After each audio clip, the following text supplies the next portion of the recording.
Investment analyst Robert Omotunde joins me now live in the studio for us to talk more on this. Robert, it's great to have you join us on the show, despite the way the whole environment looks now. At least we try to maintain social distance. Yeah. Let's start that way. Now, perfectly, the central bank governor has tried to, like all other banks, try to bring out measures to cushion the effect. In general, 3.5 trillion naira, putting all of this together. Let's start that way. How does that come to you? Well, I think that it's commendable. I mean, the central bank was the first. I mean, after the president set up a committee to review the effect of COVID-19. You know, that committee. The last time I was in the studio, we were analyzing that committee made up of the Minister for Finance, the Central Bank Governor, Minister for Petroleum. You know, and one of the things they've come up with is adjustment of the budget. But the central bank went a step further, you know, to also roll out some policy measures to, you know, more or less moderate the impact of COVID-19, and one of which is, you know, some of the facilities that the central bank is already providing, you know, extension of moratorium, you know, additional fund that's been created for about 50 billion naira, you know, and then the last we heard was the outcome of the Bankers Committee meeting, which the central bank announced that there have been a total of 1.1 trillion naira coming from the central bank and another 2.4 trillion naira coming from the commercial banks. You know, so I think all put together, it's a good initiative from the central bank to provide some stimulus. You know, the only worry I have, you know, looking at all of these terms is the impact of throwing too much money on some of these issues. You know, I do hope that there are things that will be done in a proper way that is well administered so that we can see the impact of all of these intervention funds. Because if you look at it, I mean, we're talking about the healthcare pharmaceutical. Definitely supply chains have been disrupted as a result of COVID-19. India, China, across I mean, different countries of the world. And for health equipment or health supplies that we get outside of the country, they will be significantly affected. Whether this fund will be enough to critically ramp up production, you know, especially if there are things that are not being produced in the country yet. So there's a need to learn through the process. Do we even have the requisite knowledge? Do we have the equipment available to provide all of these things? Those are the things that we need to address, so that the intervention fund will not just be an intervention, you know, that will not yield results ultimately. Well, was there supposed to be a transition period? But I don't think there's time to wait for that. Looking at what is happening with regards to COVID-19, absolutely, first death recorded today, and we know what is. So I think the central bank is just trying to be very active. Yeah, I understand that. Yes, there is no time. You know, we don't have time in our hands, and like I said, intervention funds are not to be given for free. Yes, they're still going to be provided in form of loans.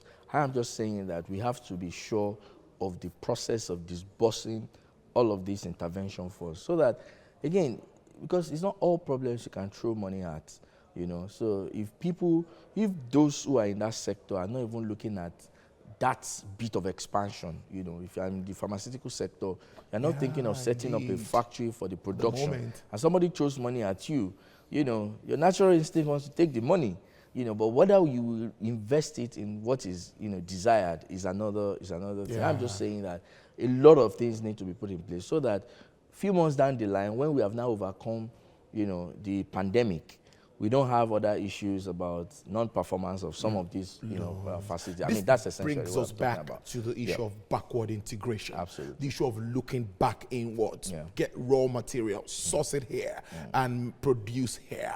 Now, how well do you see our manufacturing companies taking advantage of this? Well, I think that, again, we can't overemphasize the need for us to more or less revolutionize our industrial sector. You know, I mean, this is a country that has enormous potential. I mean, we've often argued that most of the produce coming out of Nigeria, you know, as export, most times come as primary produce, you know, from the agri sector, you know, to the solid mineral and perhaps the oil and gas sector. But we can much more add value to some of this produce coming out of the of the country and add value to them through the manufacturing sector. So backward integration is one of it, and it's one of the efforts that the central bank has been, trying to promote. But one thing that remains the fact is that most of the time, people are not investing in the manufacturing sector because the enabling environment do not exist. In terms of infrastructure, in terms of, it's good that we've signed into law the Finance Act. On the regulatory side, that will ease a lot of burden. But more importantly, infrastructure is what can motivate funds to come into our country. And on the foreign portfolio side, because we've argued that for us to be able to fully industrialize, local formation of capital is not sufficient. We need capital from other, countries to come into our country. And when they are coming in, they look at the enabling environment, whether it is suitable for investment. Now we are talking about COVID-19 that has changed the dynamics of global investment, which means that if Nigeria must attract extra capital in this crisis, we need to do much more reforms that will make us more attractive than any other country of the world. No doubt, the ROI is here in terms of return on investment. It is major here.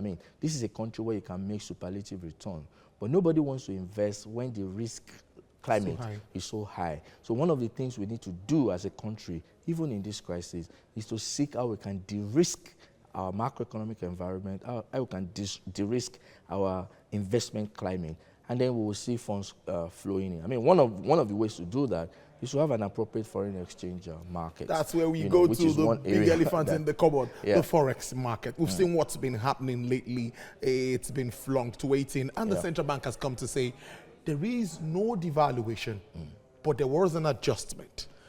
Well, you are an economist. I think you'll be better to answer. Yes. So again, when I look at some of the communication coming from the central bank, sometimes we say, oh, this is the policy that we run. At another time, we'll say, oh, it's no longer the policy. But I think that the statement from the central bank will have been so valid, assuming the I&E FX window, that's the investors and exporters window, has been left fully to function since it was created. We know that after the creation of that window, the central bank has been an active player, supplies up to 30% of volume of transaction in that window.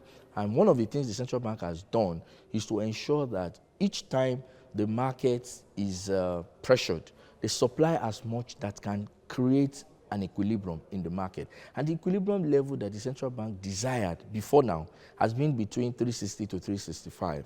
So right now, the pressure of COVID-19 with the shortfall of foreign exchange and the demand for capital flow reversal and all of those factors have pressured that I&E FX window. And what we are now saying is higher rates, that investors are now demanding for. So what the central bank governor is saying is that they have now recognized that dictate of the market. So whether we call it a devaluation or we call it a depreciation, what is clear is that there has been a movement in the change of currency. There's a depreciation in the currency, in the value of the naira, from the 365 or 360 to 380 right now. So whichever way you look at it, it's a depreciation of the currency. If you like, call it an adjustment, And because the reason why most people say it's a devaluation is because the central bank has somewhat maintained a peg. Of course.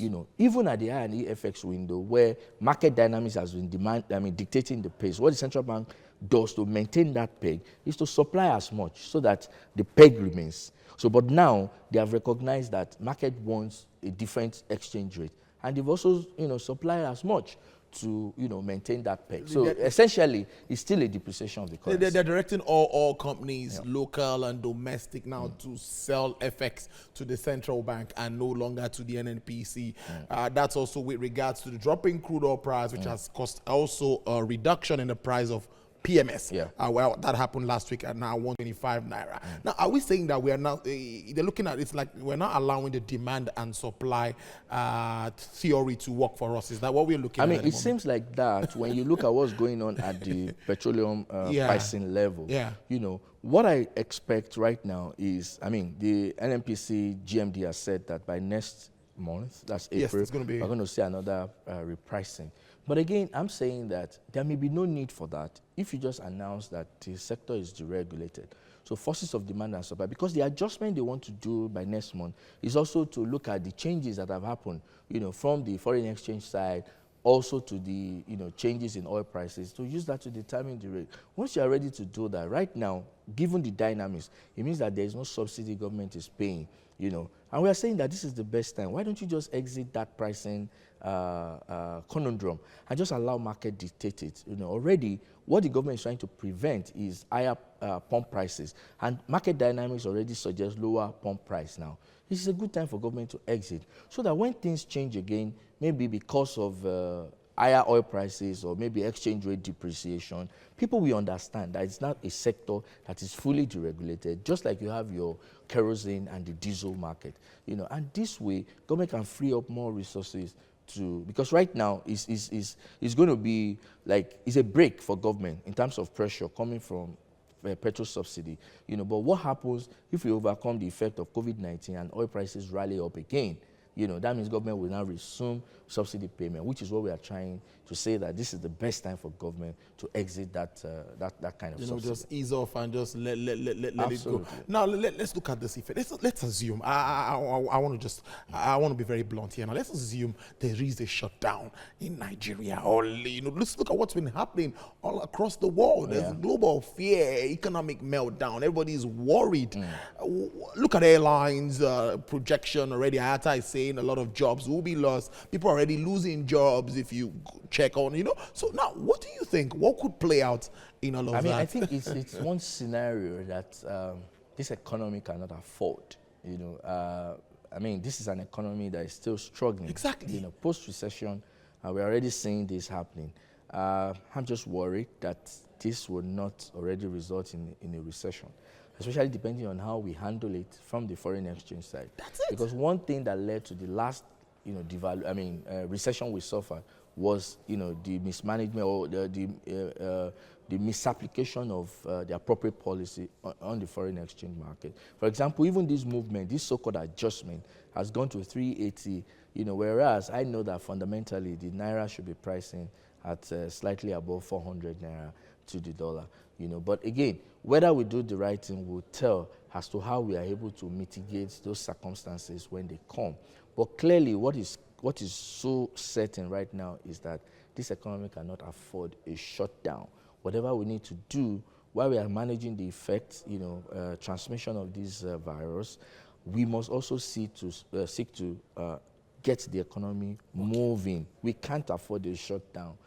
Think about it. Shutting down means that government, even activities that can generate income for the government will not happen again. Government has made projections from, you read out. Yeah, look at what FRS is doing already. It's like half. That have shrunk significantly. We can't afford it, because when businesses shut down, even the tax revenue projections already suffering on the oil side. You don't want to have additional pressure on the non-oil side.